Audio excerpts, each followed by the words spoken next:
The show's about to start. Are you ready?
What's going on? Welcome to the show.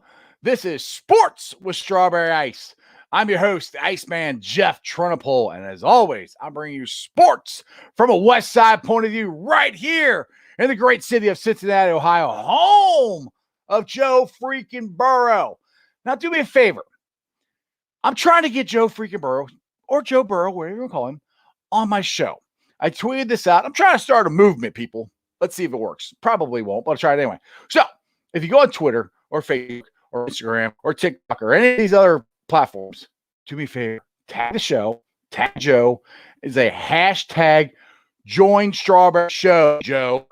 Hashtag join Strawberry Show, Joe. Let's see if it works. I don't know. We'll find out. But if you found the show, do me a favor, hit that like and subscribe button. Smash that thumbs up. I am up to 1,020 subscribers. That is awesome. I appreciate every single one of you guys. Now this show and every show is brought to you by T Properties. T Properties, quality housing for quality people. Check out their website at www.tpropertieslc.com for all your rental property management needs and your rental needs. All right, let's get into this. We got a special guest. It's going to be a fun show. Last time he joined, it was a blast, but let's hurry up and invite guy first. Jeremy D. So hi, just Jeremy. What's up, man? All right, nobody cares about you. Let's get to Zim. I know. Let's do it. Where did he go? Oh, there it is. Hold on. Got to hit this first. Zim, what is up, brother? Hello, girl. How's it going, guys? How y'all doing? Good, man. Long time no see. I just saw you Monday, didn't I? Right. Good. I want to say that's a sweet looking jersey you got on right there, my brother. You like it? Look good? Looking sweet. I guess I got a throwback on, huh? I see that. Well, I got a throwback behind me. Right. Yeah, you got that's a couple all throwback. Yeah. Jeremy's jealous because he does. Go ahead, Zim. I was gonna say, I got a couple of new ones, but I just got them still in the plastic. I'm gonna break out one. One soon. Dude, I threw this on as soon as I walked out of the pro shop. Hey, I'll put this thing on. For everybody that's listening to Iceman right now, I want y'all to know y'all rocking with the realest, the man. He's not no myth. He's a real living legend. And y'all watching the show. I saw him live and in person, in line. And these other guys doing podcasts, they're not sitting waiting in line for no drops. They're just out here faking it. Iceman is the real deal, people. And I can promise you he's telling you the truth because I can see Jeff doing it and I know he did it. Now my face is even redder than it normally is. Thanks, Zim. Shit, brother. But I want to get to you, man, because you got a special experience that most Bengals fans didn't get to. You got a sneak preview of the new stripes. And that was because you told me you're like, oh, yeah, I'm gonna be in Cincinnati. I'm like, oh, cool. What the hang out? Didn't say one damn word about going to go see the new jerseys or anything. But how was that, man? Man, it was great. I can't. I don't even know where to begin. It was just like a whirlwind of, stuff. Like my whole life, I feel like I've been waiting for that moment to run on Paul Brown Stadium.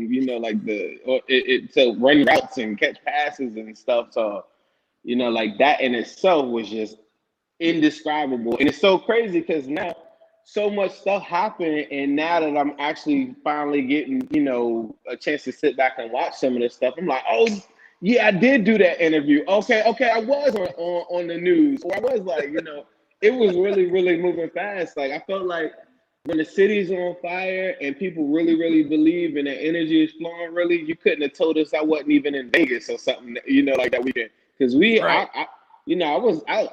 Like if anybody saw me, like I was out. If it was a bar, I was there. You know what I'm saying? So those are the messages I was conveying to the Bengals staff. Is like, just keep on doing this type of stuff, reaching out to fans, and getting people like yourself involved, and don't lose sight of the people that have been, rocking with you guys. And you just got to show them love. They showed me love, and then I think as a result, a lot of people got a chance to see that, and the people like yourself that really, really believe in the Bengals, is never going to be no haters or whatever, like, because everybody going to have their time to shine if we can, get some dubs. Exactly. And speaking of getting dubs, I know Duke Tobin has press conference today, and that was one of the best things I've heard not even a coach, the semi GM say. He goes, I want to win. I want to go out there and win every game. I'm like, yes, that's what I want. And I haven't heard anybody from the Bengals say, I mean, we've heard players say that, but this is, Duke Tobin. He, I call him the GM. He basically is player development person, but whatever. I mean, to me, that got me hyped up out of everything he said on that press conference today. I want to win. I'm like, yeah, so do I. So do we all. Right, I'm with you. I was pretty hot too. Yeah, Jeremy. Go ahead, man. No, go Zim. Go after it, man. No. I didn't catch all of it. I actually was about to post a clip of him just saying, like, he was really optimistic about Joe because starting week 1. I remember when Joe got hurt, and I remember a lot of people, just thinking the worst. And it was like 2 kids. I wish I could shout them out right now, but a guy hit me. He said, "Man, I got the same exact tear that Joe got. I got every single thing." He said, "I'm in my 6th month right now." He was like, if I was in, this is like a kid in high school or something. He was like, if I was in the NFL, they would probably let me rehab this way more. He was like, you got to think, Joe's in the NFL. He's like probably in the prime of his career. And at the time, a lot of people were saying, oh, well, Joe isn't going to come back to like mid-season, or he might not even play at all. that was just like 6 months ago. That was sad. You know what I'm saying? But yeah, I kept saying, do you guys not remember Carson Palmer? I mean, he got hurt in a play game in January. Joe got hurt in November. I said, I expected him to be back game 1. I said, I didn't think he played in any of the preseason games or anything like that. But what's up? But this is key, though. The fear that a lot of people like to capitalize on or whatever, this is a good learning lesson, too, because a lot of people, when he got hurt, and the people that are watching this right now, a lot of people remember how they felt. Like, oh, he'll never play again. Oh, like they're so fearful of the worst before you even let it play itself out. Here we are. Somebody's listening to me right now thinking like, yep, that was me. I didn't think Joe would come back or whatever. But I'm here to tell you, I saw Joe throw. I don't know if y'all saw my tweet. I witnessed it. Mm-hmm. Now, they wouldn't let me take a video, I'm sure, just out of respect to the Bengals organization. But me and my partner, John Sheeran over Cincy Jungle, we sit there. I sat there in awe. A lot of people were talking. We talk about Joe Burrow. To actually see it in person like that, like it was a little different than a football game in this weird sense. But I'm talking about planting on it, throwing it, launching, 50 yards, 35, slant. Well, you tweeted out, said he threw it 50 yards off his back knee. I'm like, hell yeah. Bro, he was going crazy. And so it's just like, to me, it's like a learning lesson. Like, you never know what could happen to somebody. You never know what it's going to be. Only thing you can really do is stay the course. So a lot of times I don't even call it argument. I'm talking to Bengals fans on different instances on, well, I don't want to switch subjects, but they'll say, well, Riley Reefy's only for 1 year and stuff. I'm like, we haven't even played it out. Like, let him play some football first. I believe in Riley Reef. You think Riley Reef is good? They'll say, yeah, I think he's good. So why wouldn't the Bengals re-sign him? Everybody's trained to think the absolute worst, and I'm trying to get people that mindset. But I will tell you this too, and to play devil advocate to my own comment, right? Right. During the season, if we were playing like trash and we don't look really good, I'll be the first one to tell you that we look like trash. Yeah, me too. So people that are seeing me for the first time are like, God damn, that Zim is always so positive. Like, no, there's nothing to be negative about right now when everything is going the course. You know what I'm saying? Like, I know I don't expect anything to happen because I'll put that out into the world and that type of energy. And as a result, it's changed my life. Like, people that know my story, like, you know what I'm saying? Like, not, like, I've come a long way. Right. So, and I did that just by changing the way I thought about different things. I'm not expecting, if we talked about this the last time I came on your show, Sewell comes here.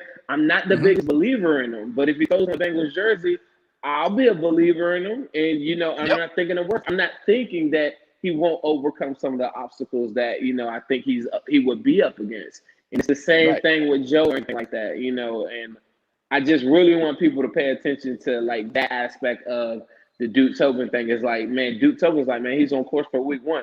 I wasn't expecting him to be on some Adrian Peters and stuff where it's just some freak crazy stuff. But I do know that Joe has a very high tolerance for pain.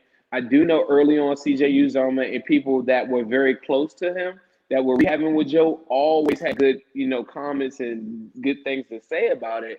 And like Joe said, he understands that you could have a setback, but that's not what our goal is. Right. As Bengals fan, our goal is not to think about what is the worst. Our goal is to cheer for something. Yes. Right? Exactly. And that, dude, I've said that a lot here, especially you cover the Reds here too, but especially like the Reds, they started the season 5-1. And everybody's like, oh, well, they're not going to keep this up the whole year and all this stuff. I'm like, just enjoy it. They're 5-1. Like right now with the offseason, enjoy it. They've done all this stuff in free agency. Joe looks like he's coming back. We're going to get either Chase or Sewell. I'm Team Chase. But enjoy it. It's going to be fun. Wait till something actually happens to get upset about it. Like you said, if they start out, 1-5 or whatever, I'll be right there going, hey, we got to fire this guy. We got to fire that guy. We got to do something different. I'll be right all over that. But until that happens, there's no reason to be doom and gloom already. Let's be happy. Let's enjoy being Bengals fans. Enjoy the new uniforms. Have some fun, people. Right. Exactly. And it was like Zim was just saying, man, it's almost like, and I may have even said this a while back, but it's our minds in Cincinnati have been trained to, oh, man, Kajana Carter, he's gone. Kenny Irons, we take, another running back, out of, I'm kind of dating myself here, but Auburn. And, he's gone. Oh, since they can't get it. Then we kind of went into the whole, I wouldn't say debacle completely, but we were trying to get good interior linemen, good tackles. They didn't work out.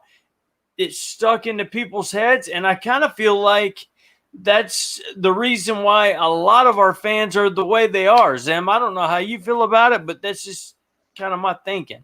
It's a million reasons why, it's a million reasons why I could understand, why you would be negative. Like, to me, like, I still think about Kenyon Martin, God. I think about that. I think about that probably maybe once a week out of my life. It just but the reason why is almost the same exact reason why I'm the biggest Bengal fan I am is because I go through my whole day telling all of our opposition, what I call our ops, telling them how good we really are, right? Right. And so I'm just like, God, like I just gotta show you. And so what sense would it make?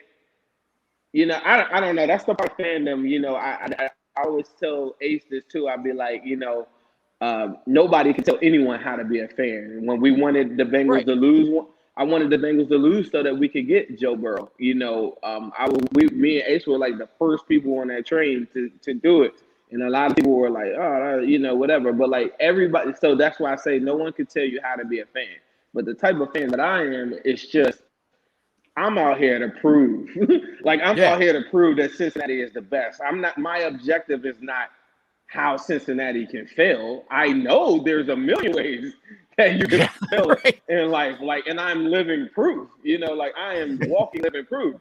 I could be dead or in jail or something like that. So, I am I am a big success story in that regard, that I'm still out here and I'm living my life, and you see me on the news, or you saw me at Paul Brown Stadium and stuff like that. And if I'm there, right, anybody could be there. Right. And you know how I got there is just the same belief. Like if I would be really, really skeptical of the front office and I did all this stuff, I would have never been there. I know that for a fact. Because I talked to Elizabeth one-on-one, eye to eye.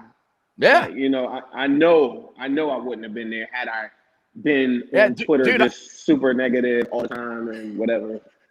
Yeah, dude, I'm with you on this. I mean, I say this all the time. I'm just a guy with a YouTube show and a podcast, and I reached 1,000 subscribers now on YouTube, which is awesome. I never, when I started doing this, it's just me and a camera, and I'm doing a videotape and just putting stuff out there. I got people tweeting me out at the Bengals game down, for the new stripes, like, hey, I saw you down there. And I yelled WhoDey at somebody as I drove by, and they tweeted me out, hey, I just saw you. I'm like, yeah, not that I'm a celebrity or anything by no means, but it's just cool that, you start from just sitting on my couch one day going, you know what, I'm going to do this, see what happens.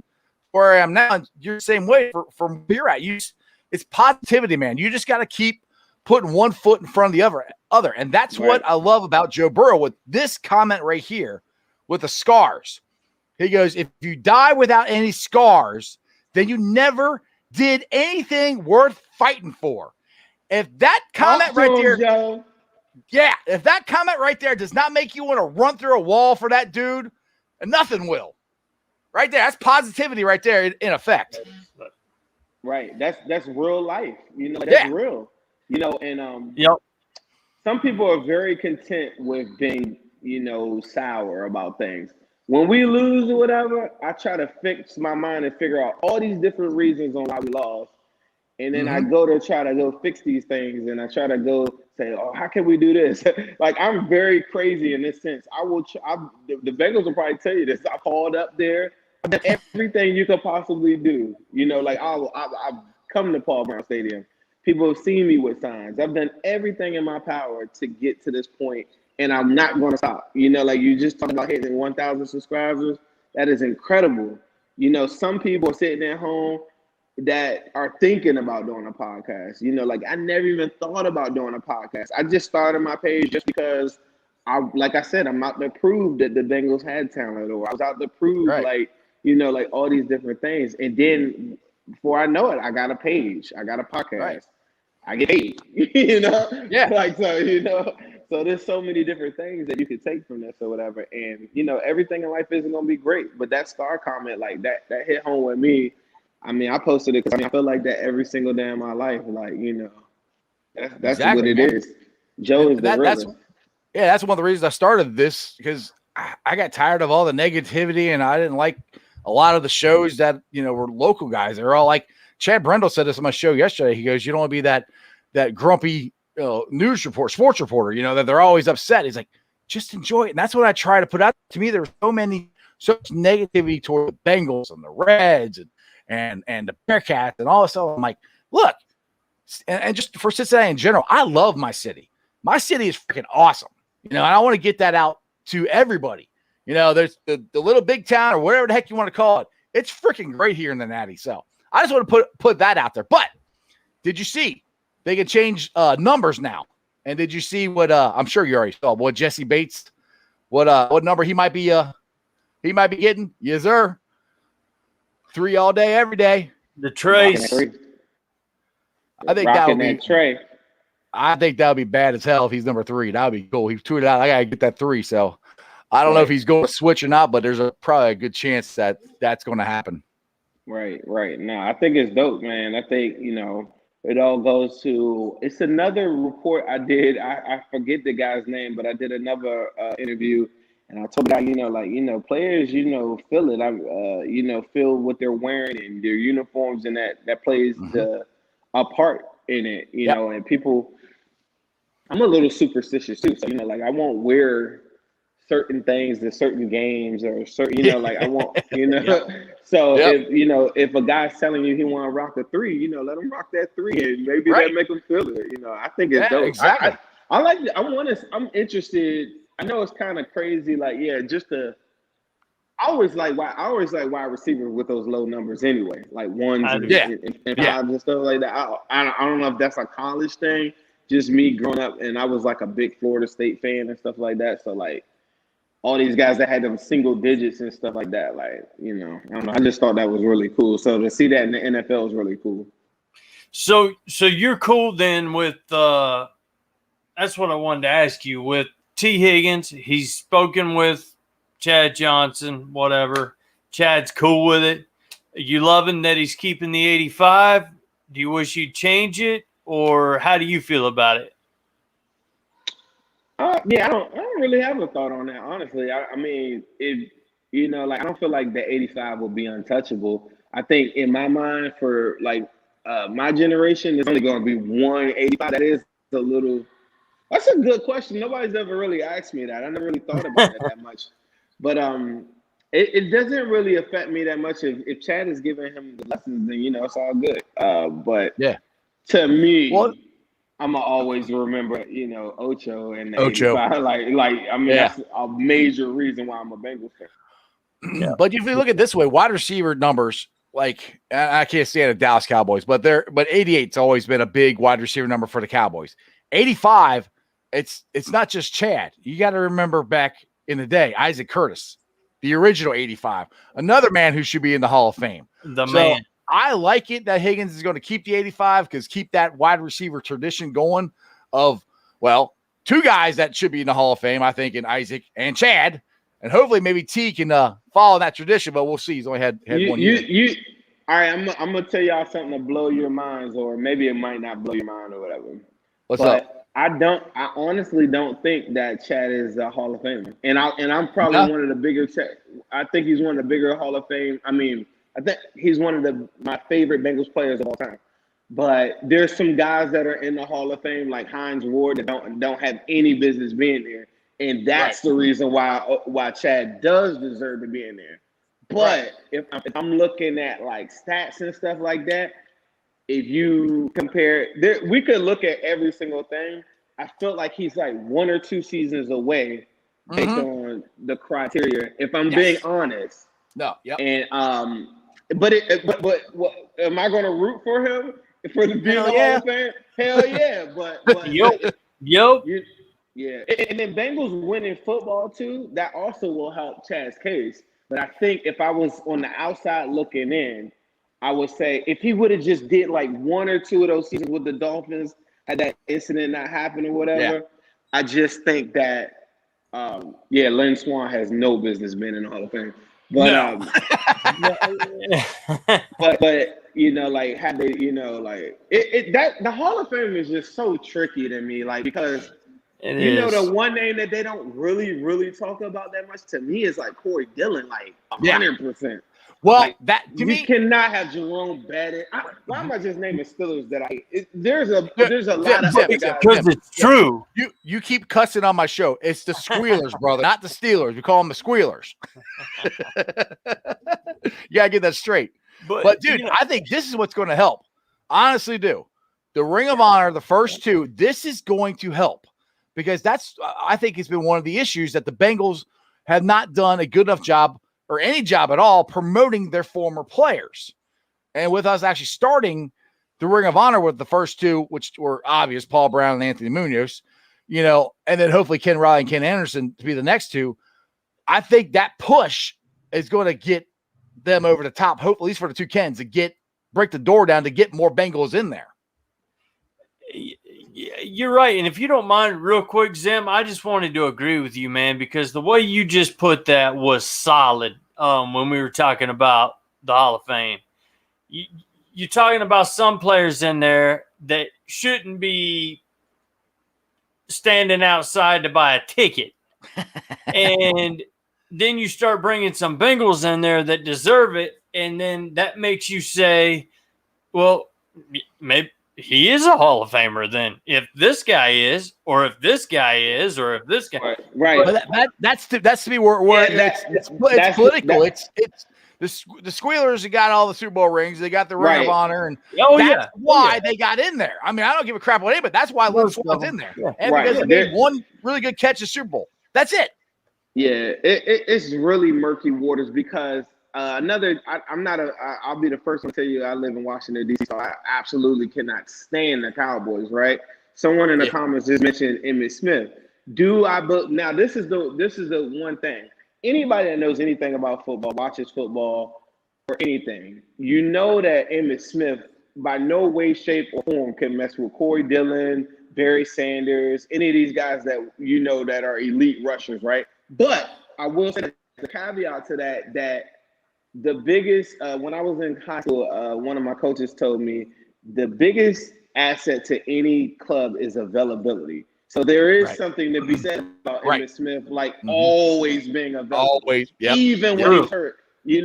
But if we're talking about just like raw talent and like how well you can play the game of football and stuff like that, and him running behind the offensive lines that he ran through, the Squillers are living proof of that. They could make a James Conner or any of these guys every year under their system get 1,000 yards, and there is a little bit of credit that is deserving for that, for having that system in place and being available. So like I said earlier, Ocho, I'm kind of digging him because he wasn't available for those last 2 years. If he would have just got like 800 something yards or something like that, I feel like AJ Green is kind of like the same thing. He just needs like 1 or 2 more years of like 800,000 yards, and I think he's a lot, stone cold lot. But if he doesn't do that and he's not available to do it or he gets hurt, then, that's where the conversation super gets murky, because we all know that AJ Green, out of that generation of those wide receivers, Calvin and everybody like that, and Larry,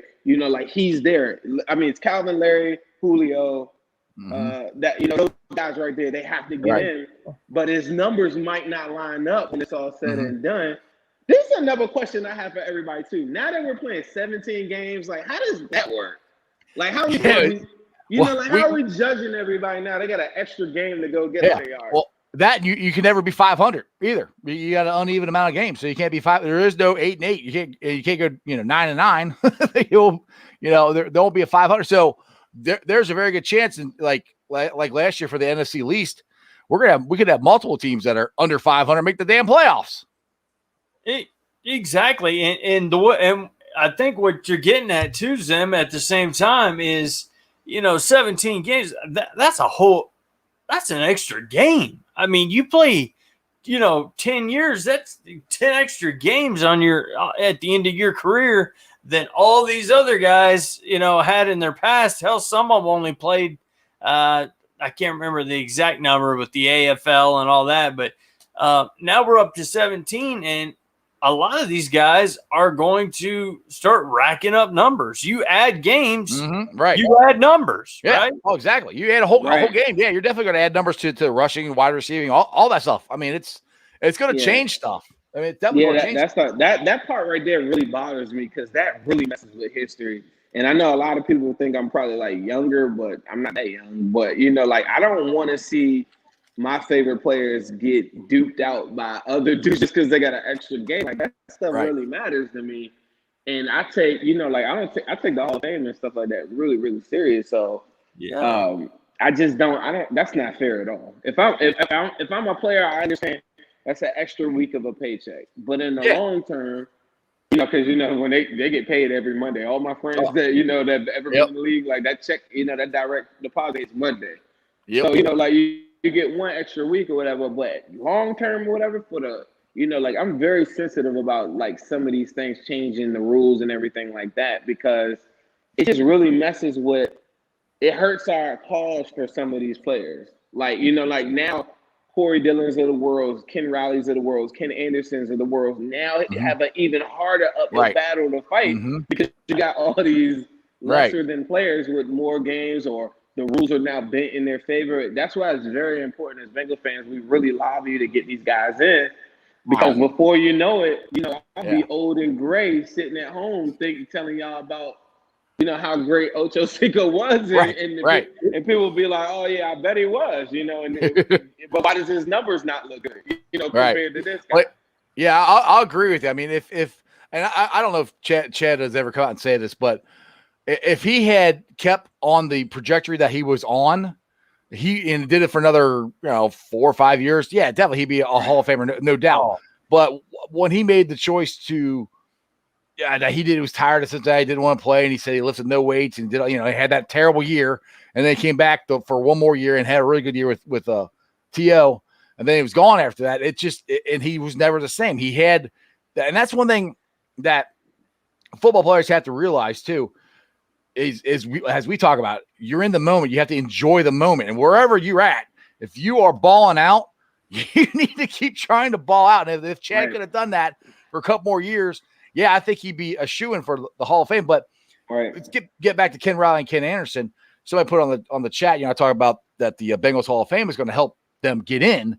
They're like, okay, well, why is Dan Fouts in the Hall of Fame and not Ken Anderson? That's a good question. I fight that all the time. I have no idea. Ken Anderson was a better quarterback, 2-time MVP, won to Super Bowl. Dan Fouts never made it to a Super Bowl. Ken Anderson beat him twice.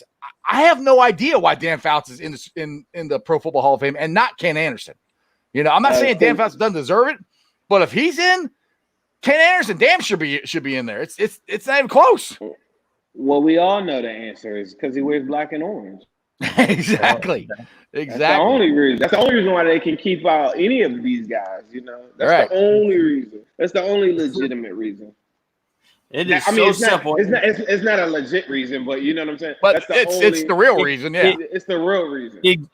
Exactly. And just like you were saying too earlier, Zim, about AJ Green, man. I think. I thought this year was going to be a breakout year. I mean, Burrow, AJ, what more could you ask for with Boyd? Except what in the beginning, Uzama. Uzama. Oh, did we lose him? No, I think he turned. No, he's there. Oh, okay. Just turned his camera off for a minute. But I was just saying, I feel the same way. Like this was going to be the year that AJ was going to overtake Chad's records and his touchdowns and his yardage, whatever it was. I can't remember exact for what it was, but it never happened. And the way he looked this year, it makes me wonder.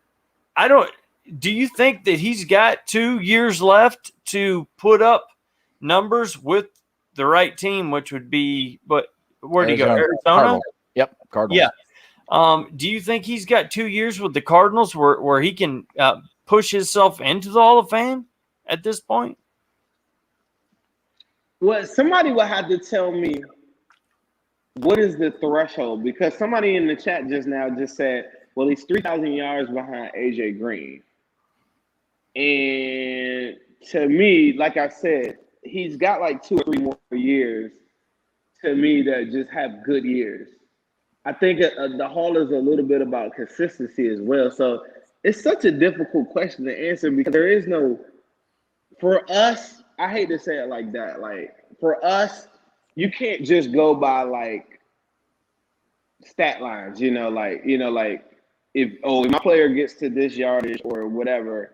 I think seeing AJ have success in another uniform and just consistency, he might end up with less, and I think that might go a lot longer. But I guess for a Bengals fan, you probably focus in on the fact that Ocho Cinco just went 8 years where he was just the greatest balling wide receiver, out, balling out on Great. Pro Bowl every single year, like absolutely top 3 wide receiver like for 8 years straight. But for us, that's not enough. And that's what So like Jeremy, that's a tough question to answer. I just think that if people saw him ball out like this, like look at Larry Fitz. Before he just retired, he didn't have great years, but the consistency and just the stigma and the mind condition of seeing him going out there, ESPN is going to give him a couple highlights if he has a good block. If they're winning and he does something one day, it's just like people need to understand like media conditioning and just conversations and stuff like the same way I was talking about earlier about Joe's knee. It's just a conditioned thought that it's going to be really, really bad. The line is the absolute worst in football. It's all these different things that if you really, really think about it, they just simply aren't true.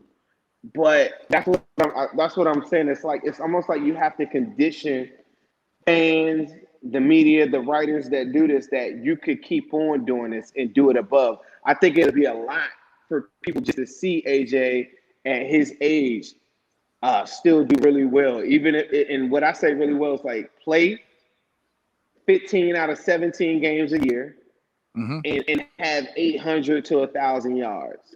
Like just that, to me, for 2 more years, probably makes him a Hall of Famer to me. Just because it would be awful damn close. I'll say that. It would be really close because I don't think it's really just about stats.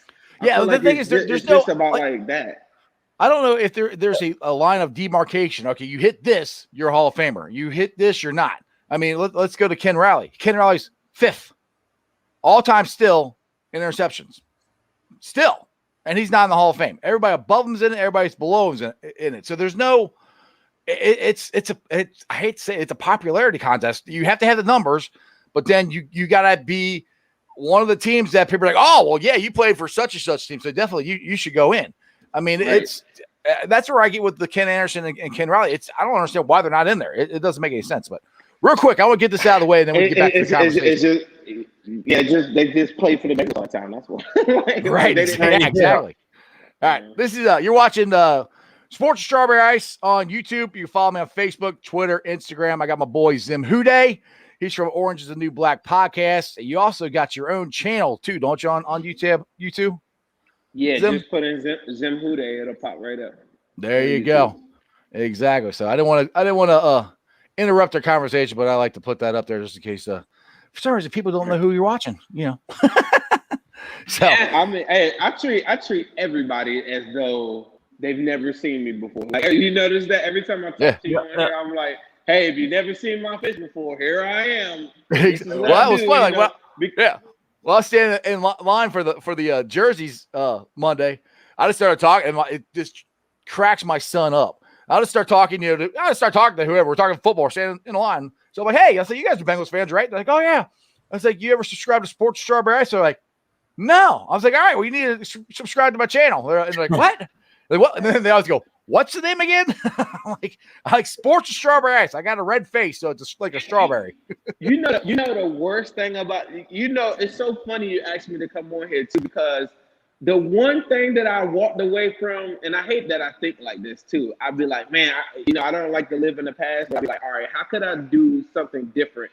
When I walked through that line, immediately I had told I told somebody as soon as I went in the building, but they were kind of rushing me. When you saw me, they were like, hey, you got to be at this place in X amount of time, because they wanted me downstairs to talk to like the media and talk to something else.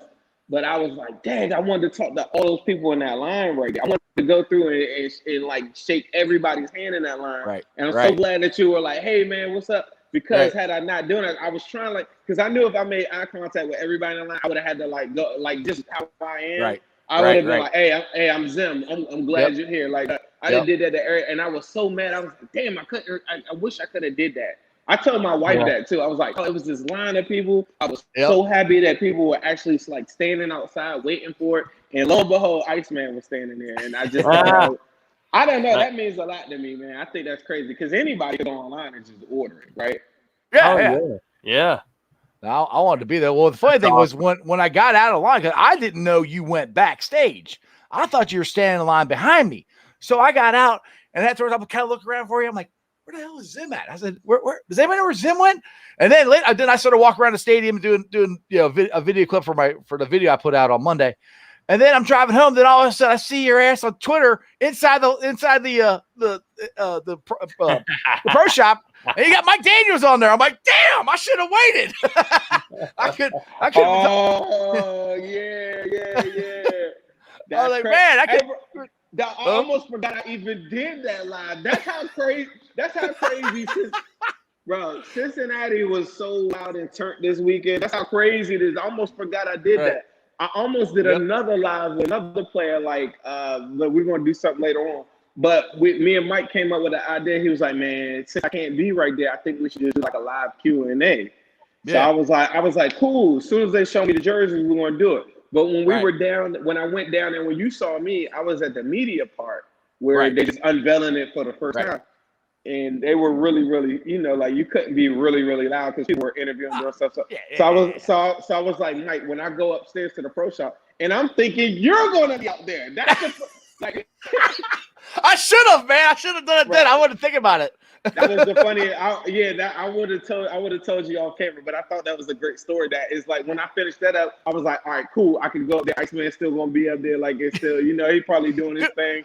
And then I'm gonna just do like a live and stuff. Because when I first started that live with Mike Daniels, I was on there and I just was telling people like, hey, like I ever met Mike Daniels before? And I would walk up to people in the store and be like, hey, what's up? That.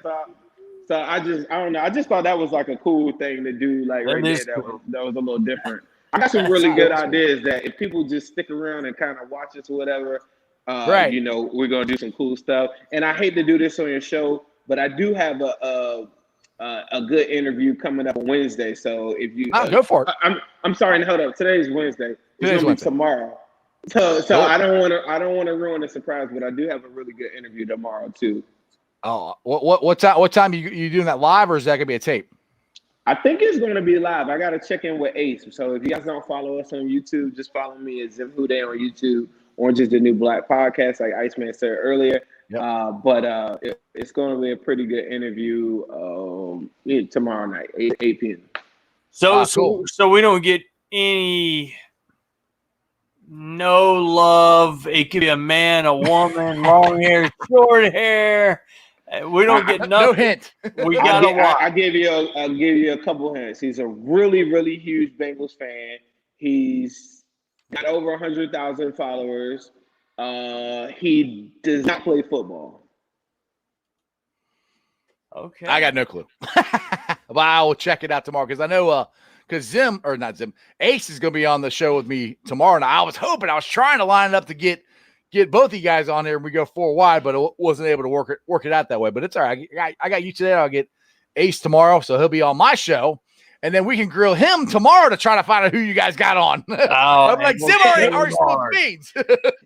He'll tell you. I'm pretty sure he'll tell you. That's cool. If he does, that's cool. Whatever. I'm just giving you crap, dude. For anybody who's watching out here, if you guys have not subscribed to Orange is the New Black podcast, please do. These guys are awesome. They do a great job interviews. They get Bengal players. They've been doing this longer than I have. I still haven't gotten one yet. That's why I'm trying, Zim. I'm trying. And I tweeted you out on this. I'm trying to get Joe Burrow. I know it's a big swing, and I'm probably not going to get him, but I'm tweeting out the hashtag. Oh, what did it say? Joe. Oh, what was the hashtag? Oh, yeah. Join Strawberry Show, Joe. That's the hashtag I'm trying to put out there. See if I can get Joe Burrow to come on. So, and if you guys watching, tweet it out. See what happens. Like I said, it's probably not going to happen, but hey, I figure I'd take my shot and see what's going on. But I think it can happen. You never know, man. So hey, I did the same thing.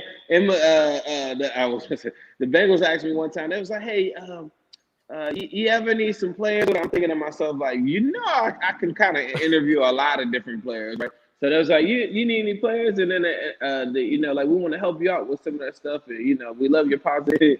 I was like, "Yeah, give me Joe Burrow." I was like, "Give me Joe." They were like, They were like, Joe who? I was like, Burrow. And then they all had like this, they all like laughed. They were like, this guy's serious. And I was like, I kept the same straight face, like, yeah, absolutely. Yeah. You if you don't do it, I'm going to go get him myself. So right, exactly. Exactly. Well, speaking of positivity, that's one thing I love about Mike Daniels. I love his positivity on your interviews that he's done with you, his positivity about the Bengals, his positivity about Joe freaking Burrow, and his positivity about Zach Taylor. And Joe Burrow even said that on the podcast with Chris Collinsworth. The positivity of how they are all in with Zach Taylor, because I know Zach Taylor's getting crushed by the news media, and which I mean, it's rightfully so. He hasn't won that many games, but when you got your players, because they ain't got to say that, they don't have to say any of the stuff that they're saying about Zach, but they choose to do it. That's a good thing, I think. Yeah, I agree. I agree. Okay. I was waiting on you, man. I was waiting for both of you to start talking. Yeah. Hey, this is about you, brother, but go ahead, man. No, I agree. I never I just 100% agree. I got you. I tweeted something earlier. It was more of a statement than a question. So yeah, right. And I'm the same way about it too, because you know what? Yeah, no, I was gonna say earlier I tweeted that Joe has a ringing endorsement for Zach earlier. And somebody hit me and it was like, well, what is he supposed to say? I'm like, dude, I watch a lot of interviews. He could just say, yeah, I'm going to work and, like that's the coach or whatever. But for him to go out of his way and say Zach is going to be one of the best in the league, that's somebody I have a special bond with. That's my point. He does not have to say that. That's a little different. Yeah, that's super different. And then from what Tobin said on into what Burrow's been saying and Daniels has been saying, and there's been a lot of positive energy coming out of Cincinnati right now, and that is a good thing to have.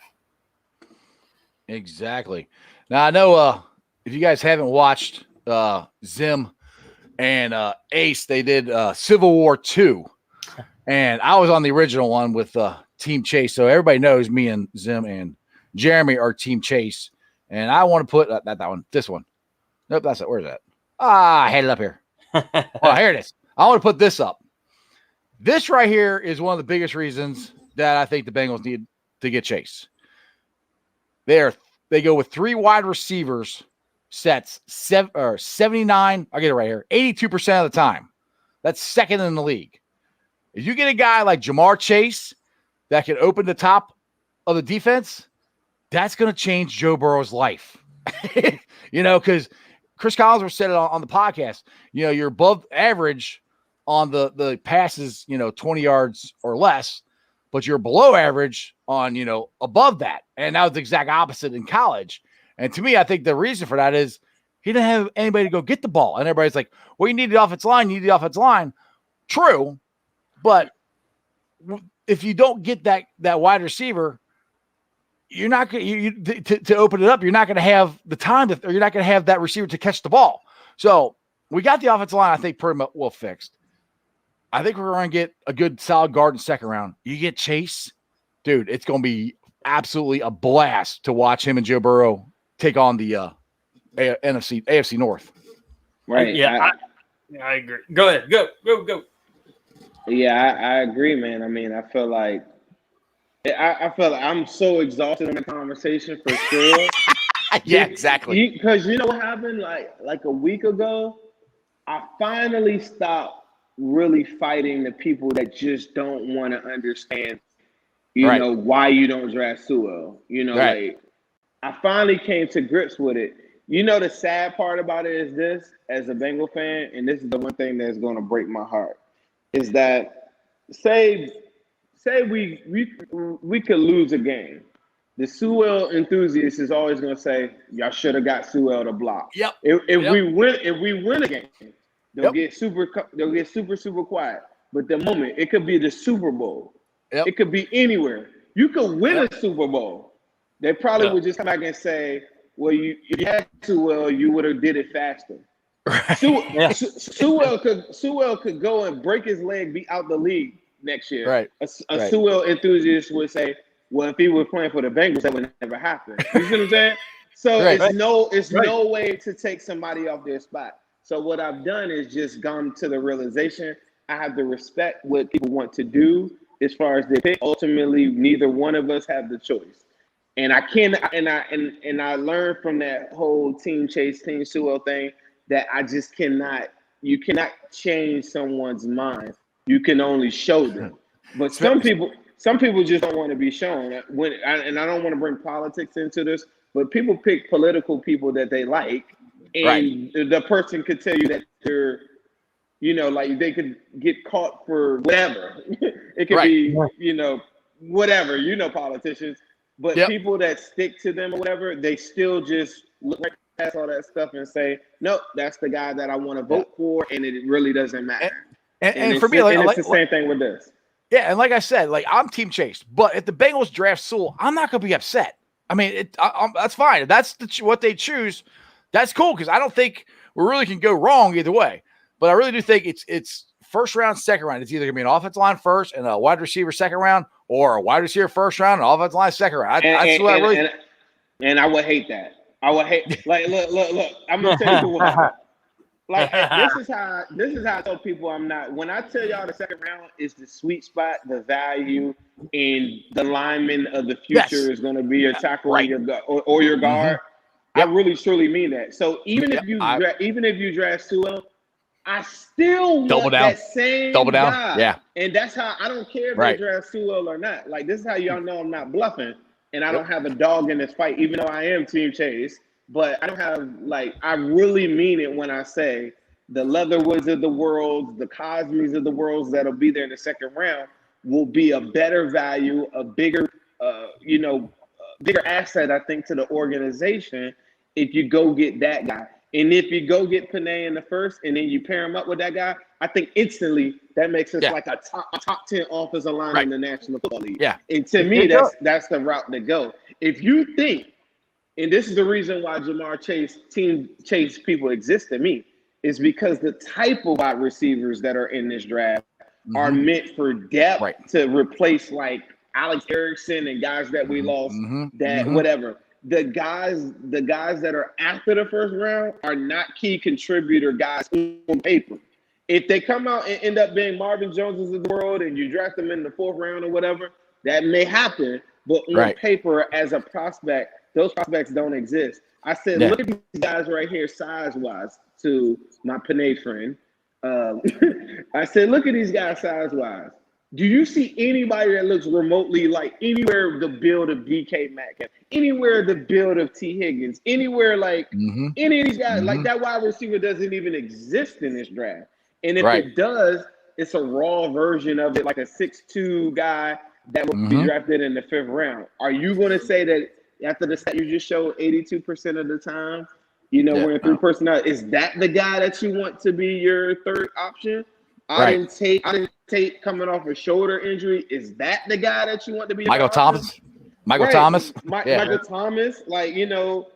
that's the guy that you want to be your third option. And I think, if you're drafting Sewell, you got to really buy into the fact that, you want to change the dynamic of the team too. It's not just draft Sewell and that's going to make us better. It's draft Sewell, go get another offensive line, run the football way more, get out of three wide. And I don't think Zach's going to do that. Right, exactly. His job is damn near on the line. This concept of four is and a lot of people say, well, Andrew Whitworth played guard his first year. Yeah, but we don't have the luxury to have. Sewell is a luxury pick to me almost now, because you got to figure out where to put him. It's so not natural. Somebody that says it's a good fit. It's not natural at all. You got to move people that you just signed. You got to have uncomfortable conversations with people to even make it happen. It doesn't even make sense to me. But I want to clarify something. I'm not trying to call Willie out at all. But when we were on the Civil War, the first one, I said that exact same thing. I said Whitworth played guard at first, and he's like, "Oh no, he hated that." I was like, "Well, I know, but he still played guard." So nothing against Willie, but I was right. He played guard first, and then they kicked him out. Oh yeah, right. So, but then they use that same argument on me on the next show or even on Twitter and stuff. People use that argument with me all the time.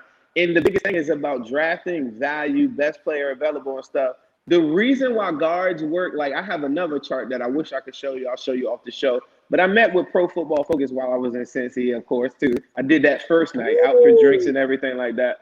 So I know you guys are down the blind pig. I'm like, damn, I wish I would have known. I was giving Jim hell about that earlier. I would have showed up. That was Saturday or Sunday, but Sunday night, yeah. Okay, but on Friday or Saturday, my first night there, I was with my boy Evan McPhillips, and I was just talking stuff, and we were just talking about like how easy it is to get a guard, and the year one rookie guards, 860 snaps on average for a first round guard, like. If it's 780 for a second round guard, out of the position, out of all the positions, the only other position that was even remotely close was like running back, because they're like the two easiest, positions to fill. So that's where the value part comes in to me. Is like you're not drafting top 5 on a team with this many holes for a guy to play guard. That alone just kills the whole thing. And then if you look at the draft, go look at the top 10. Who outside of us would want to draft Sewell? If Sewell is as good as everybody says he is, why aren't the Falcons all over him? They're in the same position we are in. You don't hear one report of Sewell going to the Falcons because he's not going to change the radar. He's not going to move the meter that much. And teams understand that. Now, if you have a really good or average line, I think you add them to it, or you had an opening at the tackle position, plug and play top 5. You don't have time to be trying to train guys on the fly, trying to get them to the next level, figure out what if Riley Reid plays well, then what are you going to do?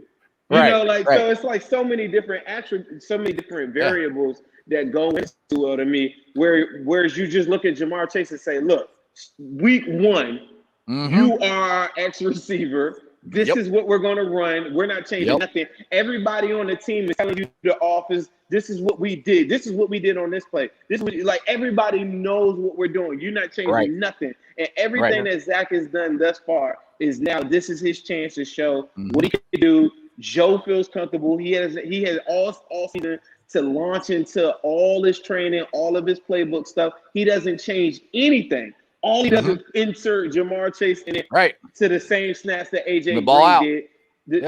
And the ball's out faster, pre-read. Nobody's double teamed. They didn't have to double team AJ early in the year. They did that. But on this team, Jamar Chase, y'all got me fired up. On this team, that's what I do, baby. So the Sewell thing is one thing. Like it's not even a comfortable fit. The second, the other biggest point to me is this. There's going to be very few times in life where it's a unicorn matchup where it just fits like a glove. And with a talent this high, Jamar Chase going to the Lions or the Dolphins versus going to the Bengals is so different. And that's to me what life is about, like being at the right place at the right time. If Jamar Chase is going to the Dolphins or the Lions, I'm thinking maybe he might succeed, maybe he doesn't. It's 50-50. Him going to the Bengals is such a unique opportunity in this. He'll never see a double team. And if he gets double team, we'll just kill you with Tyler Boyd or T. Higgins. So it's exactly. Like, to me, that's what I keep brother. Like anybody I keep that saying knows anything about football, like if you really know about football, that's a nightmare for defenses. Like nobody wants to go against that. Like no defensive coordinator in the NFL is losing sleep over us drafting Sewell, and that in itself is very telling. The opposition will tell us to go get Penei Sewell because they just falling into the casual narrative of okay, y'all got a block, y'all got Joe hurt because that's not a threat to them.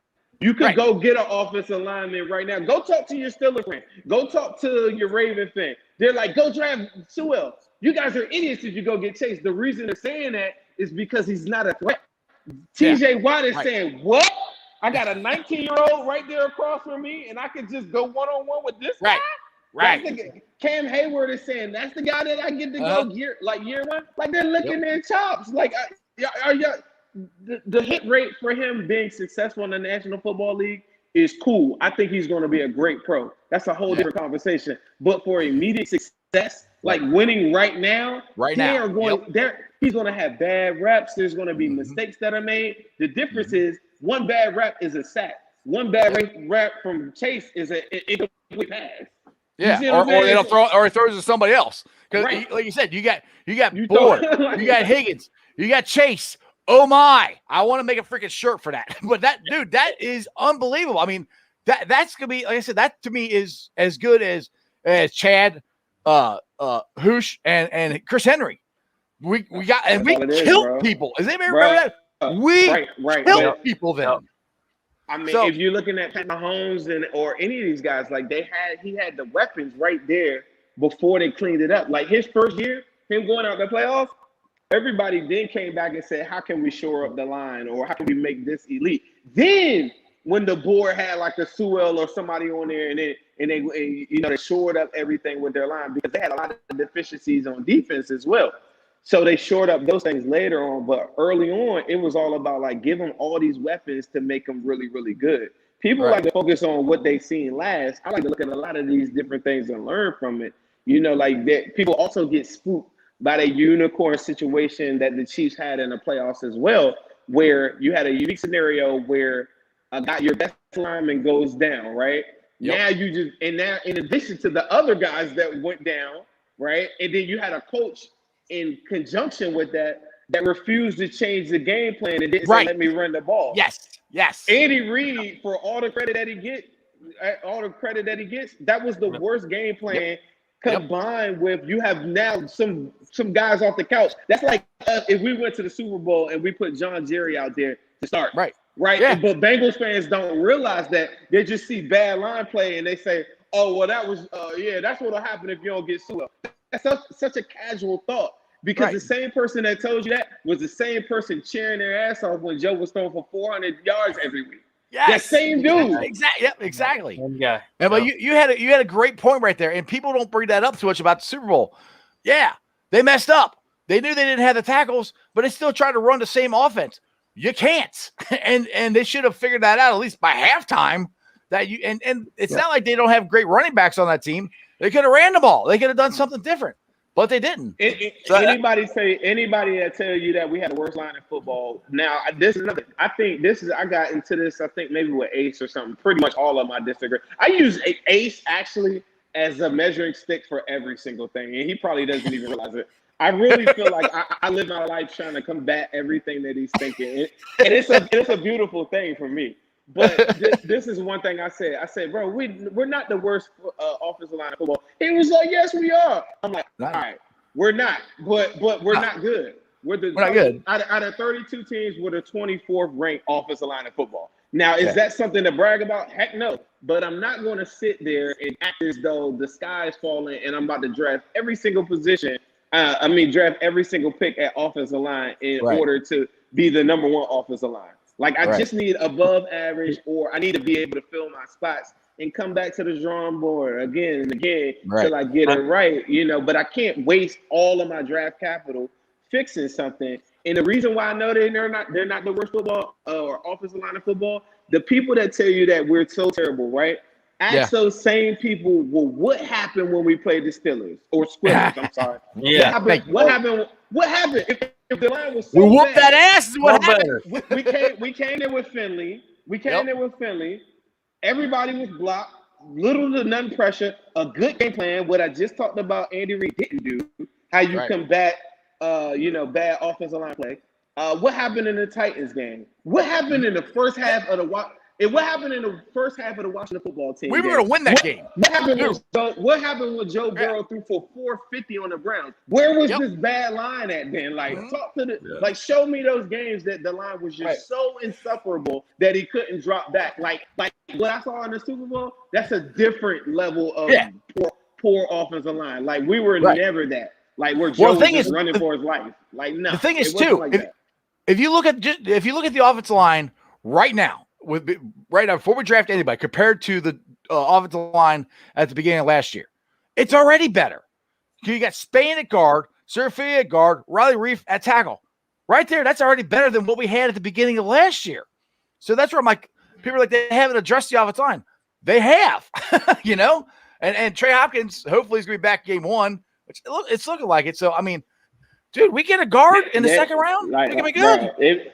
they get a tackle / guard like Radins, or Leatherwood, or Leatherwood, yeah. or Cosme, those three right there to me. Yeah. Right. And then, all right, so this is the game plan. Those are the three right there. The guy that's in the comments that's saying, this is why I want Sewell at 5. Let me talk to you. The drop off. Preach on, Zim. Preach on. Let's go. Listen, the drop off, like if he was generational, he would never make it to number 5, right? The drop off from his skills and what he can do from a technique standpoint to the guys that I just named are very, very, it's not a big drop off at all. It's a very small margin. Where Sewell is better is because of just pure size and strength. And yeah, you wouldn't get that profile, but say Sewell never cleans up the bad stuff that we see on tape. He's no better than the guys that we're naming. He has to be coached and clean up a lot of his technique stuff for him to be taken at that high, which I think he could do. But in terms of how skillful they are, or you want to talk about athletic profile, Cosme and him aren't that far apart. Nope. And if you're able to get him in the second round, I just read a comment. The guy said, that's exactly why I want to get Sewell, because there's so many offensive line. That is the worst take I've ever heard in my life. Yeah. It's the exact opposite. Because that's the reason you take the second round, because there's so many. Right. It's the exact opposite. That's the reason why we want to take Jamar Chase early, because you won't see it later. And that's how you know I'm not all about like just getting wide receiver and I want to block or whatever. If you don't get Chase in the first, or you don't get like any of the top tiers that guys like in a trade back situation and a wide receiver in the first, I'm able to say, all right, cool, like let's just block and let's run the football.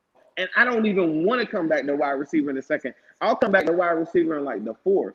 But my point is, you come back and you go get Radins, Leatherwood, one of these dudes like that, or Cosme like in the second. You then come back in the third or the fourth to go get just a sheer guard. They're saying that Landon Dickerson, and the reason why I did that, Radins, Leatherwood, Cosme, is because they have two Alabama boys. Because they have the potential to play right tackle, right? But say that Reed plays good. Your backup plan is now that you know you have a guard, because what did I say earlier? Guards always, they work out. Right. So I'm not gonna say they always work out, but 90% of the time, 90% of the time, and you're putting in a guy that had no business being there. You cut, like, say he plays really, really well. That's your right tackle of the future. Okay. Furthermore, you go back to the third round. Landon Dickerson and guys like Trey Smith from Tennessee, these guys that will also fall. And the only reason I say Landon Dickerson because it's medical, but that's a first round talent that could fall to the third or fourth round. Is he the one from Atlanta? Is he, or not Atlanta, but from Alabama who tore his ACL? Right, but he was the one doing the cartwheel. Cartwheel, exactly. So, I think he looks pretty good. But his medicals, like, they probably don't check out. So guys like that are going to fall because it's an influx of offensive line. And people got to stop living off of, well, we drafted, like, that doesn't matter right now. It don't matter. We're talking about now, this year. Right now. Like, this year, these guys that we're talking about in the second, third round would have been drafted in the first or the beginning of the second last year. Just like a T. Higgins. If T. Higgins was in this draft, he would not even make it to 20. Like, that's the difference. Right. That's what, but you can't tell them that. That's why I said my only job is to give people information. The guy that's screaming in the chat that said, well, that's the exact reason I would get Sewell. There's nothing you can do. There's not, you can bake him cookies and have Sewell, have Jamar Chase bring it to his front door, and he still will say, give me Sewell. I'm not here to change his mind. I'm just here to inform you on the talent level that's there. And this is the plan that I have. And I think Sewell could work. But it's not going to work like you think. I promise you. And you know what, bro? The way you just laid out the draft for the Sewell people and the Chase people, you just did it perfectly. I mean, when you take Chase, there's not as much of, okay, now we got to do this. Because in the second round, there's going to be somebody there, a Leatherwood, we're going to. So, there you go. If you take Sewell, then like you said, then you're just going to start down a path of needing of going ahead and taking another guard, and then maybe looking at a wide receiver in the third round. And it's not that that's a bad path, Jeremy. Like, that could work. But to me, I just think that you have to do a lot to accommodate that. Yeah. And that's the main point. It's like it messes up a lot of people's comfort level on what you're currently building, and it's almost like you're going all the way back to the beginning of drafting them, because now the to me the game plan is very different. And if you're telling me you're playing at 5, like if you're telling me that you drafted him, at 5, like why are you playing him at guard? If he's going to be drafted at 5, he needs to be playing at tackle, because that's the value of it, right? He's not Quentin Nelson. Like I don't know, I could be talking about that forever. Like it's just. I'll make this. I'll make this forward quick because we're over an hour, and I don't want to. I don't want to keep you any longer. I appreciate all the time. Love having you, man. My point to this whole thing, real quick. Chase, I think there's 3 wide receivers. Even we'll put Pitts in there too. Chase, Waddle, and Smith, and then you put Pitts in there. Past that, to me, there's a big drop off in wide receivers. In the offensive line, you got 2 of them. You got Sewell and Slater, which are good. But the rest of them, and like you said, we're looking for a guard in the second round, preferably a tackle that can play guard. But there's so many there. That's key. That's very key. Right. To get that wide receiver, to get Chase up there is so huge. Like you just said, he's a plug and play. You put him in there, he can replace AJ Green. It opens the top up. You get Leatherwood, you get Cosby. Any of these other guys we're talking about, that they're going, one of them is going to be there in the second round. I guarantee you there's going to be somebody there in the second round that can at least play guard, hopefully can move out to tackle eventually, but at least all we need to worry about this year is guard. If you get that, dude, we're set. And I think we have a shot at making the playoffs if you do that. That's how big a piece Chase is. And see how quick it is too. And the reason why I come up with a lot of these things too is I don't just come on and just wake up and I think of this. I do a lot of research and stuff like that. Right. And in conjunction with that, I like to talk to professionals like that play football, like currently right now. Now on part 2, I did talk to Hugh Jackson and TJ, right? But off air, I tell TJ stuff like, like not to go into our conversations that much, but there's nobody that would disagree that Ocho Cinco and Chris Henry didn't help TJ Houshmandzadeh's career. Like as good as TJ Houshmandzadeh is good, that's what I'm saying about Jamar Chase, is that they have to understand that he could be great, but if you have all these other wide receivers and weapons, and now Joe pre-read is able to understand this is absolutely where I'm going, because I know that I got TB one-on-one with this guy, I got Jamar Chase one-on-one with this guy, and I got T. Higgins one-on-one with this guy. Like that in itself helps the line like more than anything that Sewell could do. Because one thing that he was doing last year is like holding the ball, waiting for somebody to get open, trying to create, doing all that crazy stuff he was doing at LSU. It's just not that simple in the NFL, and that in itself is major. That is major for Joe. Well, it goes back. It goes back to Chad and TJ and Chris in the 2005 season. If they hadn't hurt Palmer, the Steelers couldn't stop the Bengals. That passing off it, they had nobody to match up with those 3 guys. And if you got 3 guys like that, that's a matchup nightmare. And like you said, as fast as they'll get open, the offensive line doesn't have to hold him up for that long for Joe to make his reads, because Joe's going to know. Joe's already getting better. He's already good as pre-snap reads as it is. I mean, he's going to get to the point where he knows where the ball's going to go. He looks at the matchup, make your play, look him off, go deep. Let's get 6 and let's take it to the house. I mean, that's how big I think Chase could be. Anyway, dude, it's 6:43. You've been on for over an hour. I appreciate you. I don't want to take any more of your time up. I know you got stuff going on. You're a busy guy. You and Zim are going to do something tomorrow. So check out their show tomorrow. I am Zim. Zim. Check out Ace and Zim. Man, you guys got Ace, Zim that messes with me. I know who you are. You're my boy Zim.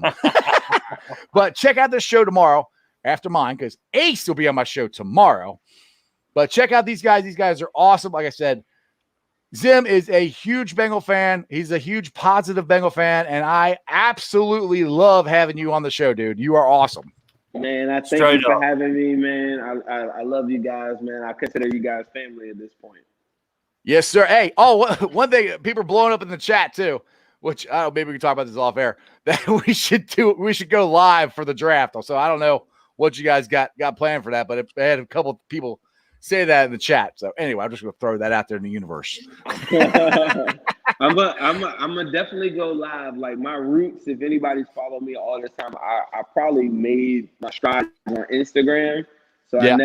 I never lose sight of that. So I probably for sure 100% go live on Instagram draft night. I've had some of my favorite moments. I remember falling out on the ground when they drafted like John Ross or like when but I was, like I was overcome with joy. I thought it was like crazy. Like I'll be the first to tell everybody that. But there's some really good moments that people probably have me recorded from where I deliver a viral moment. So Exactly. If you do what, I'm gonna say if you get in a live with me or something like that, you definitely will discover some, I don't know.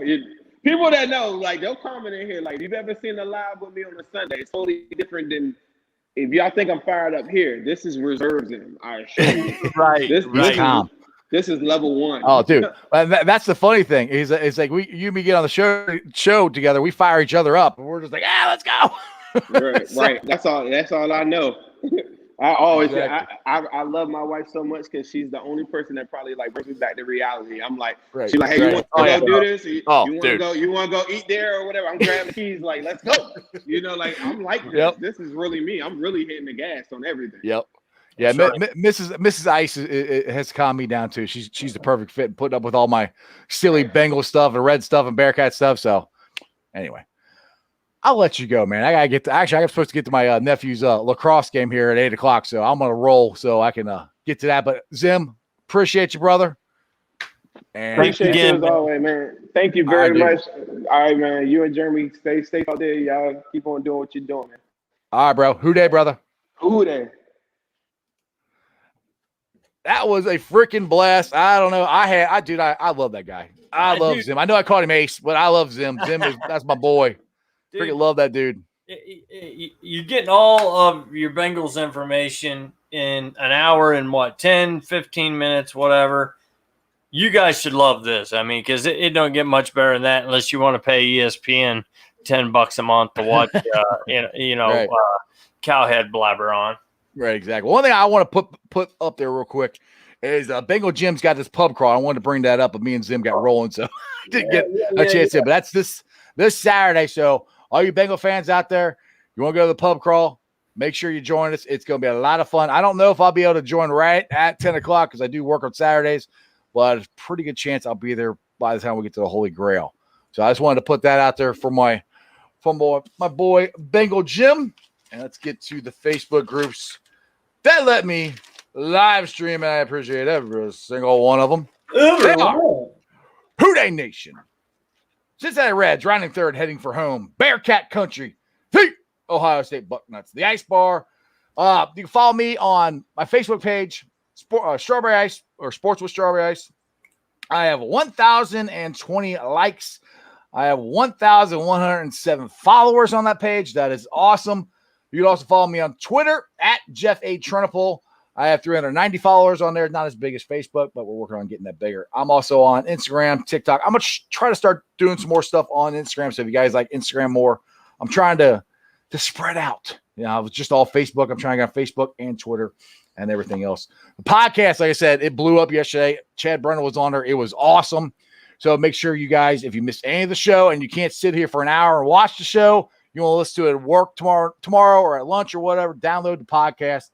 I'm on iTunes, Apple Podcasts, Bean Pod, pretty much wherever you get your podcast. Make sure you like, rate, and review. Give me a 5-star review. I would greatly appreciate it. YouTubers, my original berries, you guys are killing it. I'm at 1,020 subscribers. That is awesome. Let's keep it rolling. Let's get to 2,000. 100,000, 300,000. Sky's the limit, baby. Let's go. What sky?